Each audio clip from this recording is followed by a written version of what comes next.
10 animal candidates for genetic resurrection.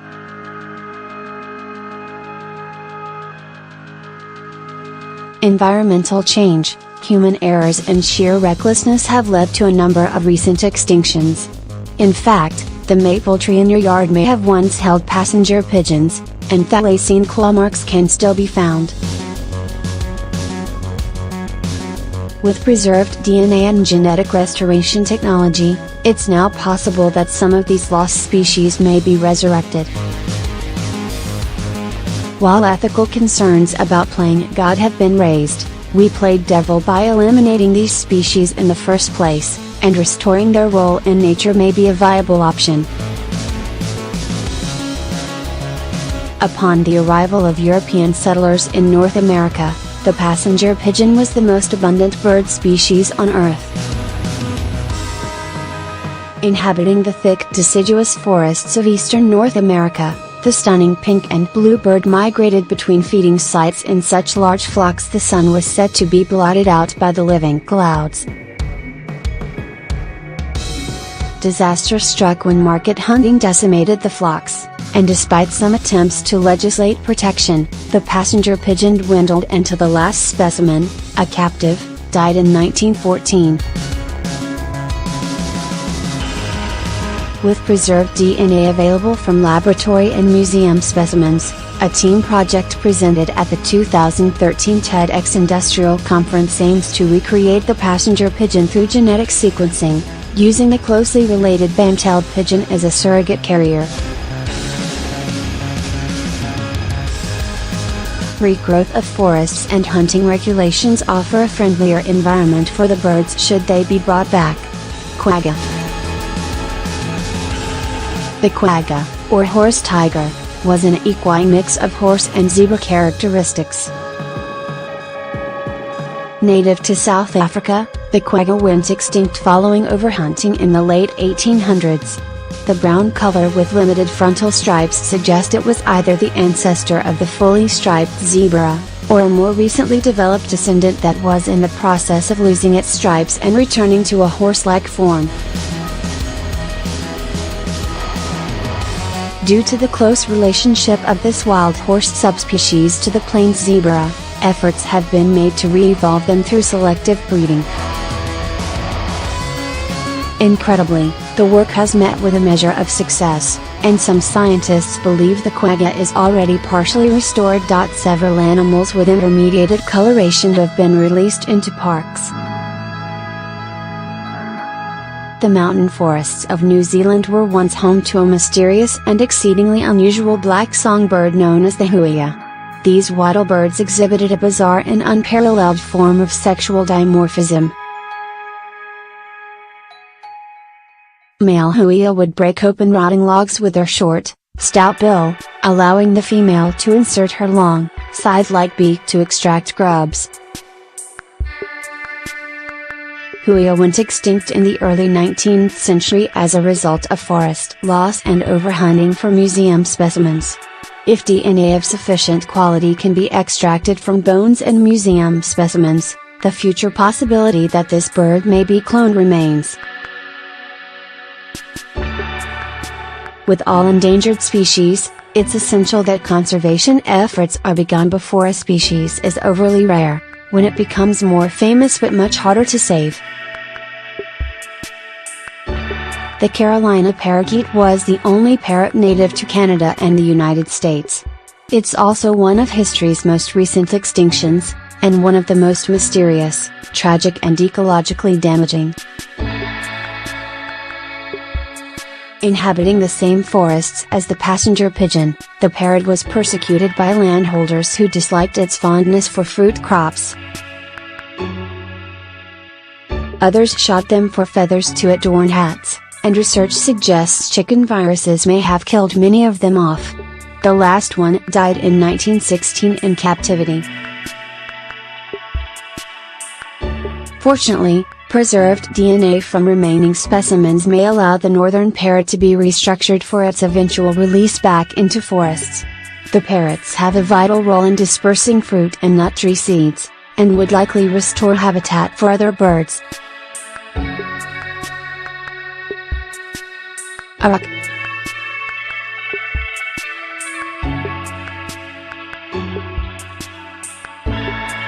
When we look at a domestic cow, drink milk, or eat beef, we likely never realize that we're benefiting from an extinct species.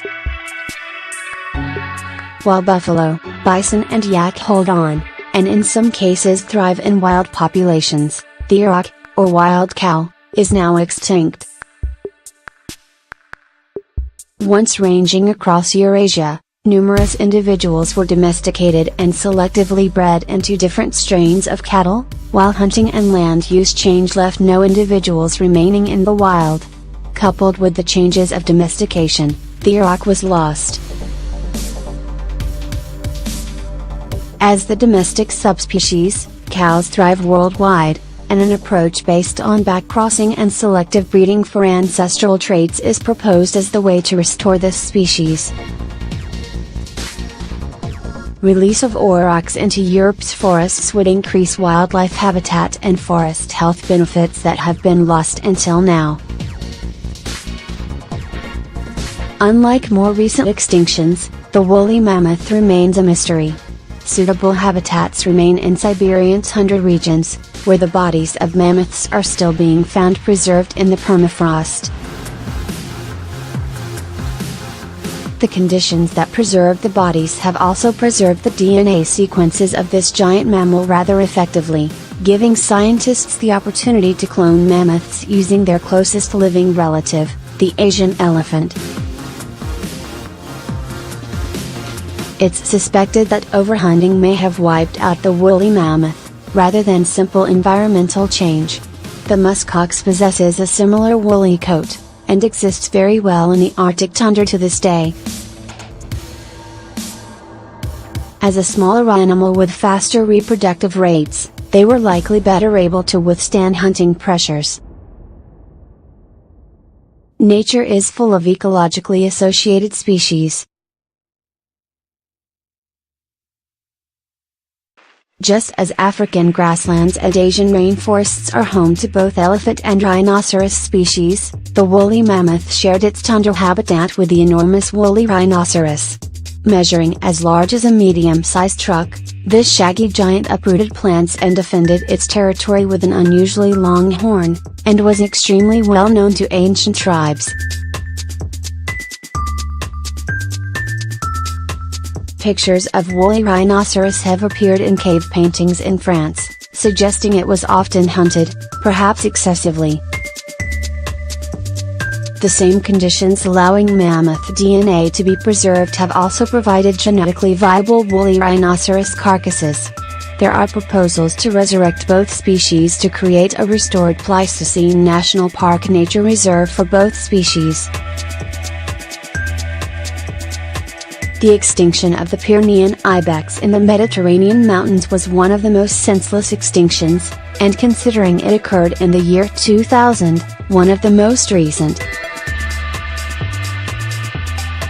However, that recentness collided with the development of cloning technology, allowing the species to become living proof that extinct species can be resurrected through genetic restoration procedures.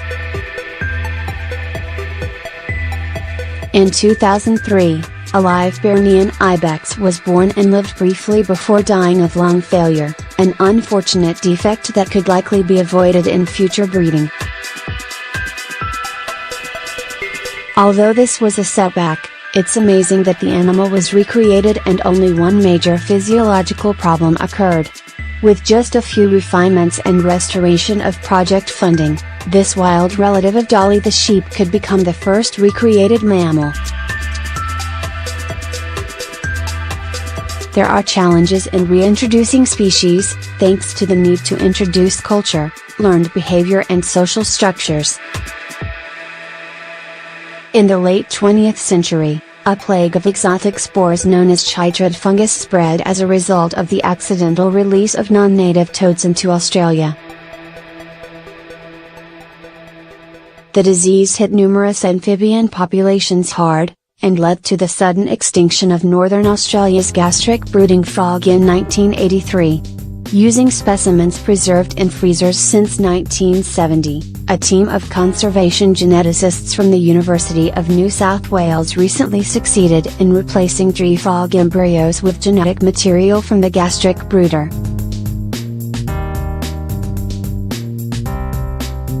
Although the embryos only lived a few days, this freak of nature known for hatching its eggs by swallowing them is close to becoming the first ever animal to be genetically restored. Were the species to come back, root causes such as habitat degradation must be addressed.